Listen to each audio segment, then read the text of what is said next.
एक छोटे से गांव में मोहन नाम का गरीब किसान रहता था। उसके पास थोड़ी सी जमीन थी, लेकिन कई वर्षों से सूखा पड़ने के कारण उसकी फसल बर्बाद हो रही थी। कर्ज बढ़ता जा रहा था और गांव वाले उसका मजाक उड़ाते थे। हर शनिवार वो पीपल के पेड़ के नीचे दीपक जलाकर मन ही मन कहता, हे शनिदेव, यदि मेरे कर्म अच्छे नहीं हैं तो मुझे उन्हें सुधारने की शक्ति दीजिए। उसे नहीं पता था कि उसकी यही प्रार्थना उसकी जिंदगी बदलने वाली है। एक शनिवार शाम गांव में एक वृद्ध साधु आए। उन्होंने मोहन से पानी मांगा। घर में खाने को कुछ नहीं था, फिर भी मोहन और उसकी पत्नी ने आदर से उन्हें रोटी और छाछ खिलाए। जाते समय साधु बोले, सेवा कभी व्यर्थ नहीं जाती। अगले 7 शनिवार तक किसी जरूरतमंद की सहायता करना। मोहन ने बिना प्रश्न किए उनकी बात मान ली। पहले शनिवार उसने एक भूखे बच्चे को भोजन कराया। दूसरे शनिवार उसने घायल बैल की सेवा की।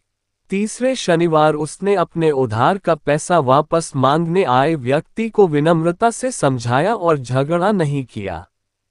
गांव वालों ने कहा, इतनी गरीबी में भी दान कर रहा है, यह मूर्ख है। लेकिन मोहन शांत रहा। उसी दौरान उसकी एकमात्र बैलगाड़ी टूट गई। खेत में आग लगने से नुकसान हुआ और घर की छत भी बारिश में टपकने लगी।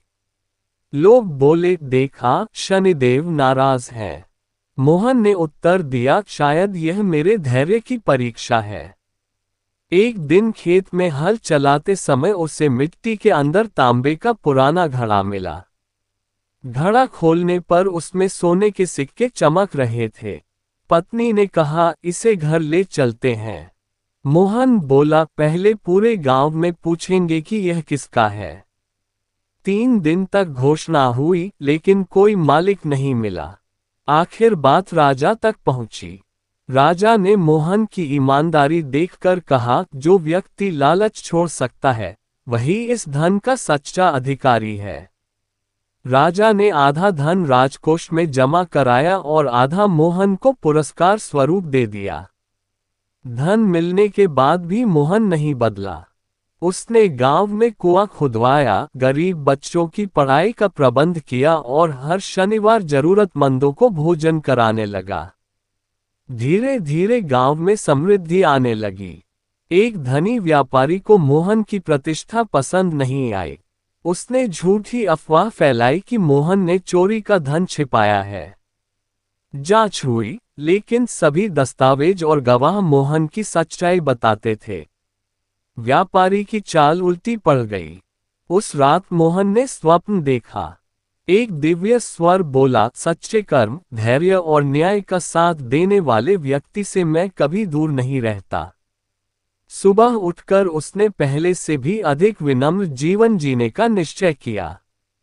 भयंकर बाढ़ आए। मोहन के पास धन था, इसलिए वह अपना परिवार बचाकर भाग सकता था। लेकिन उसने पहले गांव के बुजुर्गों, बच्चों और पशुओं को सुरक्षित स्थान पहुंचाया। उसकी इस सेवा से सैकड़ों लोगों की जान बच गई। कुछ वर्षों बाद वही गांव पूरे क्षेत्र का सबसे समृद्ध गांव बन गया। राजा ने मोहन को सम्मानित करते हुए कहा, जिसने कठिन समय में सत्य नहीं छोड़ा, वही सच्चा विजेता है।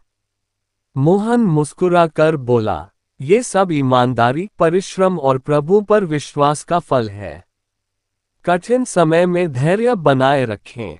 ईमानदारी का फल देर से मिले, पर मिलता अवश्य है। दूसरों की सहायता करना जीवन को सार्थक बनाता है। धन से बड़ा मूल्य चरित्र और सत्य का है। कर्म, अनुशासन और न्यायपूर्ण आचरण जीवन को बेहतर दिशा देते हैं।